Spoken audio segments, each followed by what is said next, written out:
que ça vous a plu. Je crois qu'il n'y a que les 3 vendeurs qui sont autorisés à partir. Donc on va organiser donc un petit échange avec Monsieur Ramollet. Vous avez vu que la liste des remerciements était assez longue, mais c'est vrai que bon, voilà, sans toutes ces personnes, le documentaire n'aurait sûrement pas vu le jour. Vous avez vu qu'il y avait notamment les 4 personnes, les 4 conducteurs de Jeep qui nous ont été d'une aide précieuse. Et je me permets juste de dire qu'il y a une des 4 personnes qui vend sa Jeep. Donc, s'il y a quelqu'un qui est intéressé dans la salle, il peut venir me voir, je lui donnerai le contact. Voilà, Monsieur Ramollet, vous pouvez peut-être vous approcher.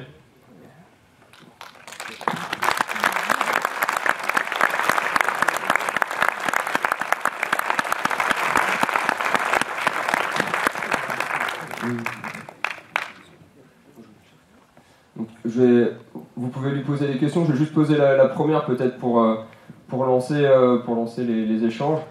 Voilà, il y a quand même un certain nombre de choses qu'on n'a pas pu raconter dans le documentaire sur son histoire, parce que voilà, il y a quand même beaucoup d'autres choses. On aurait pu faire tout le documentaire hein, sur votre histoire. Et peut-être une toute première question pour commencer. On a vu que voilà, vous avez été dénoncé par, je crois que c'était un habitant de Navilliers, si ma mémoire est bonne. Est-ce que vous pouvez nous raconter comment vous avez été torturé, puisqu'on peut parler peut-être d'actes de torture, nous raconter un peu comment ça s'est passé. Bonjour à tous. Donc, j'ai été arrêté le 5 février, 5 février 1944, avec 11 de mes camarades, mais je ne savais pas, je pensais tout seul, mais non. On avait été dénoncé par un gars de Navilliers.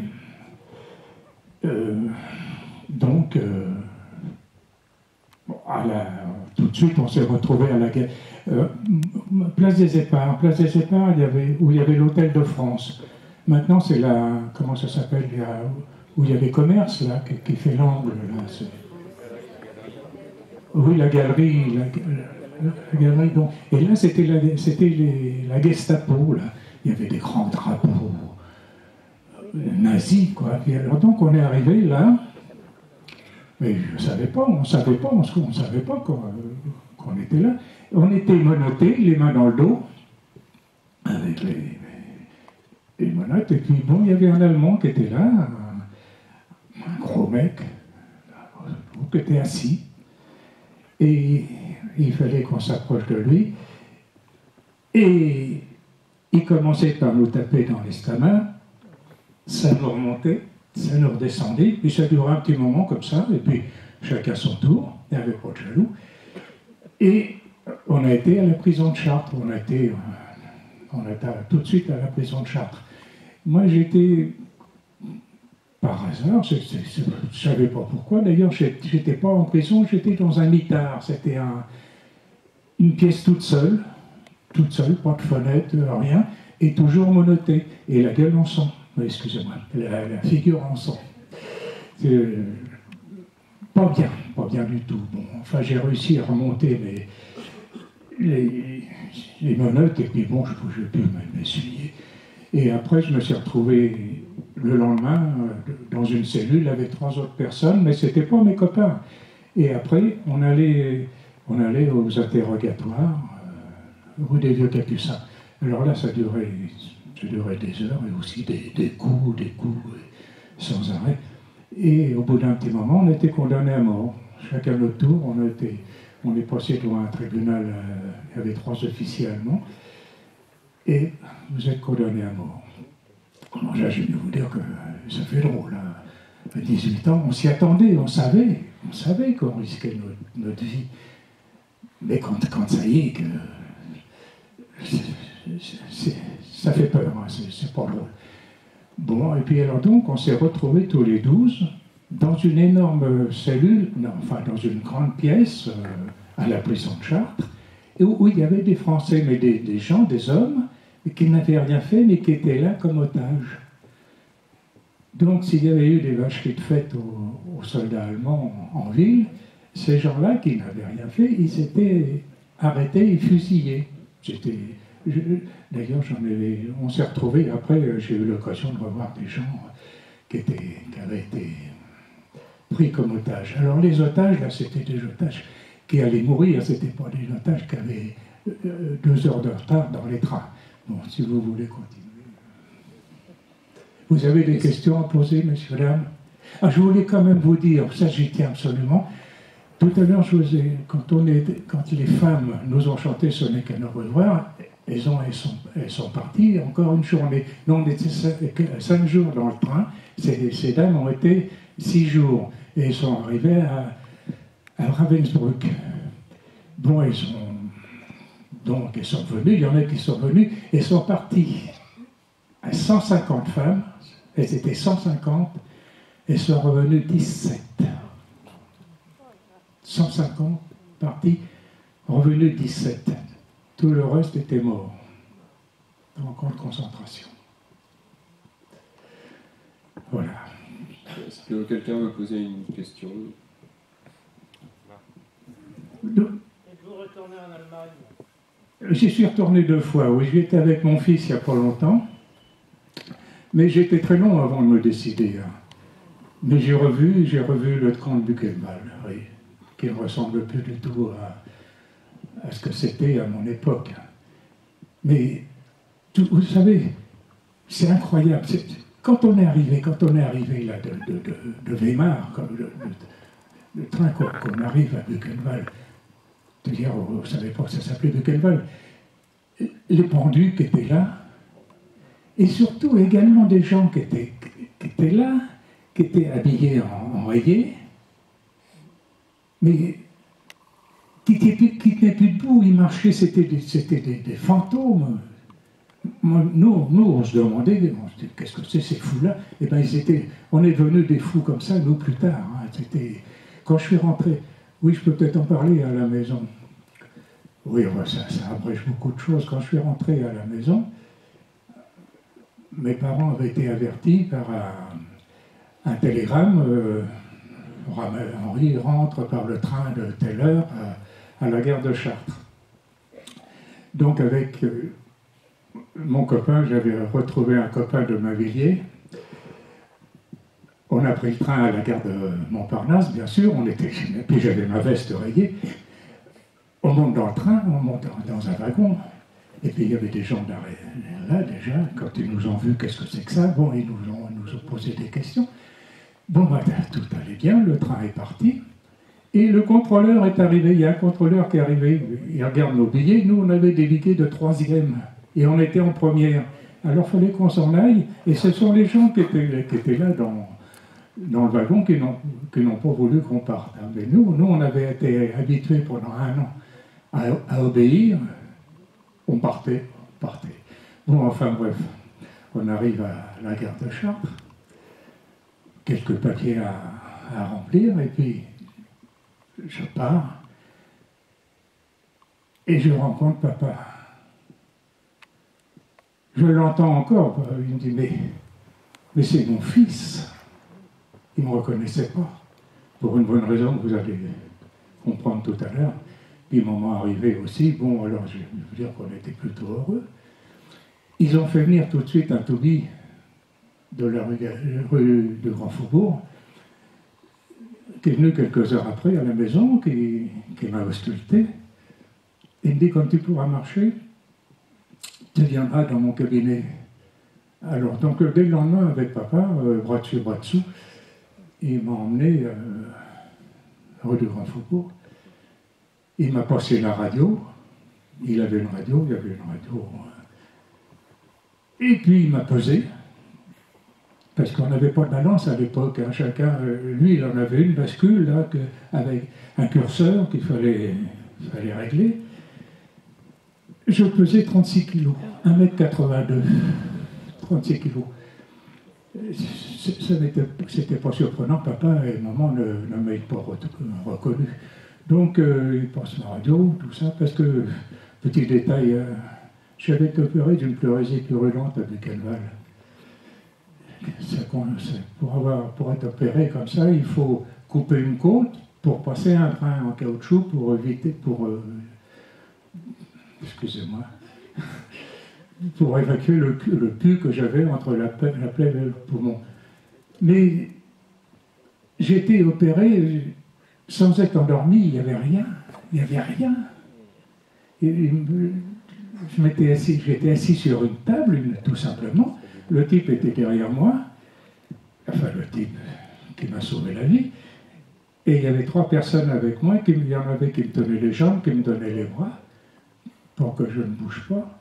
Donc il m'a incisé dans le dos, et puis m'a coupé un bout de côte pour pouvoir passer le drain. Et tout ça sans être endormi. Je vous assure, je m'en rappelle comme si c'était pas avant-hier, mais presque. Et il m'avait donné mon bout de côte, je l'ai eu longtemps avec moi. Et bien, vous voyez, je m'en suis quand même tiré comme ça. Mais je puais, mais on puait. Mais c'est fou ce qu'on pouvait sentir mauvais. Donc, revivre où j'étais, bon, ça c'est trop long à expliquer. Mais enfin, là, je suis content d'être là. Allez, c'est bien. Mais si je vous écoute, si vous avez quelque chose à dire.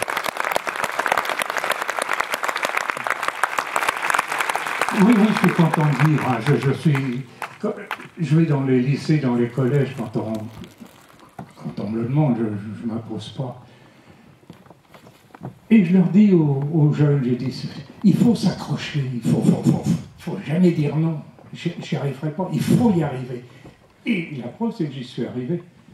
Et puis, bon, puis toi, je suis costaud parce que ça fait 60 ans qu'on est mariés. Hein. Bon. Oui. Merci de vos témoignages. Enfin, vous avez un petit peu répondu à ma question. Donc, là, j'aurais voulu connaître vos impressions aujourd'hui. Disons, après ce film, là, vous êtes mis une fois de plus à nu devant nous tous. Et quel est votre ressenti aujourd'hui, c'est-à-dire par rapport avant ce film et aujourd'hui après ce film? Parce que je pense que vous avez fait des témoignages autour de vous tout au long de votre vie, mais depuis qu'il y a eu ce film, aujourd'hui, quel est votre ressenti et qu'est-ce qu'on dégage autour de vous aujourd'hui? Que ce soit les jeunes ou des moins jeunes comme nous, parce que nous on a eu le témoignage de nos parents. Enfin, c'est très émouvant. Je suis ému de... Moi, je suis émue de votre intérêt. Oui. Je ne comprends pas trop pourquoi que ça vous intéresse.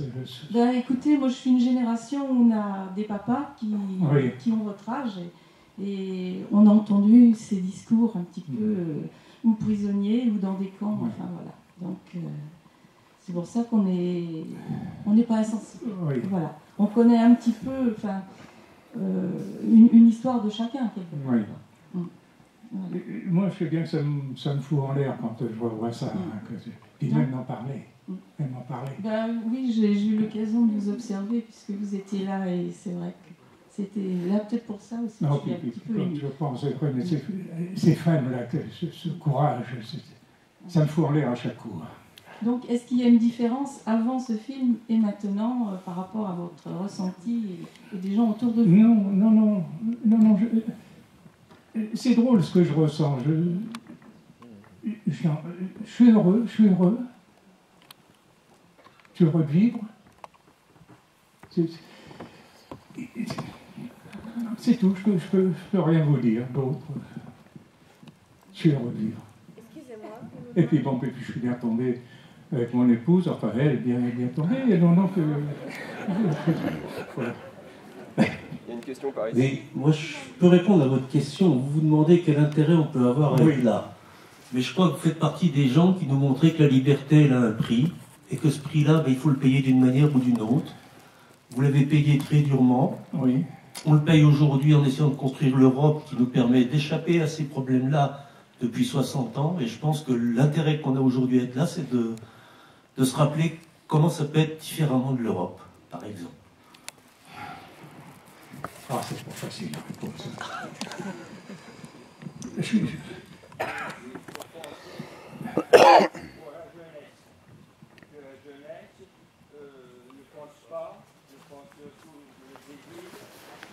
La gaieté, et si on leur impose la guerre et autres, et voilà pour la jeunesse. La jeunesse mérite la beauté, la paix et bien des choses. La jeunesse. Voilà.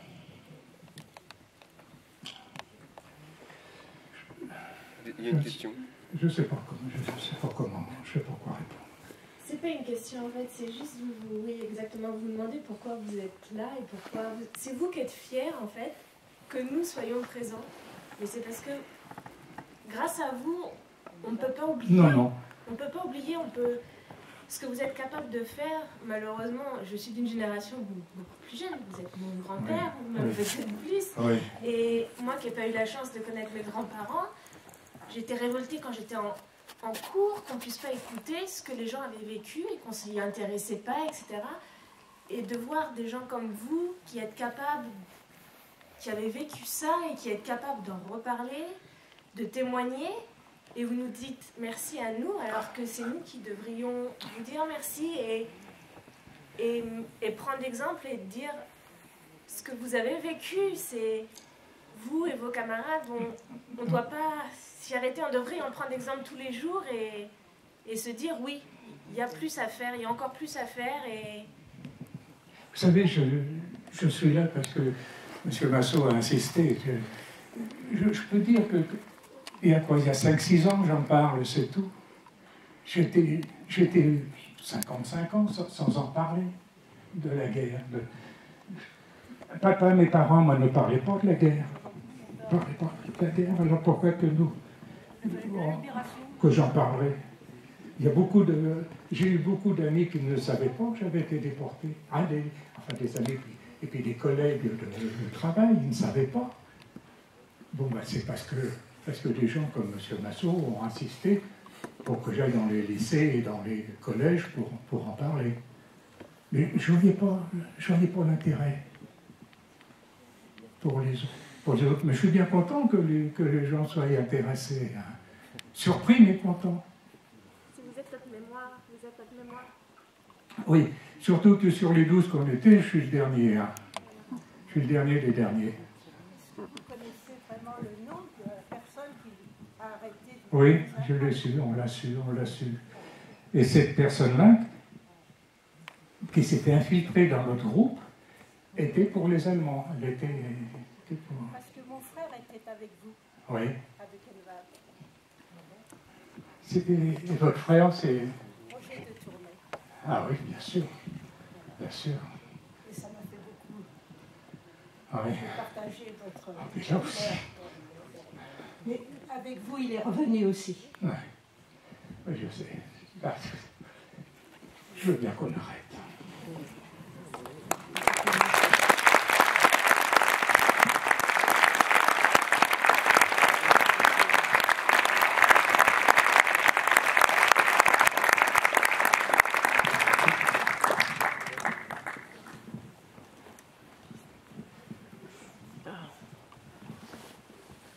Donc je pense qu'on va conclure là-dessus. Merci d'être venus aussi nombreux aujourd'hui. Je vous rappelle qu'à la sortie, il y a des DVD à vendre, ce qui me permettra d'équilibrer le budget du documentaire, parce que c'est pas encore complètement équilibré.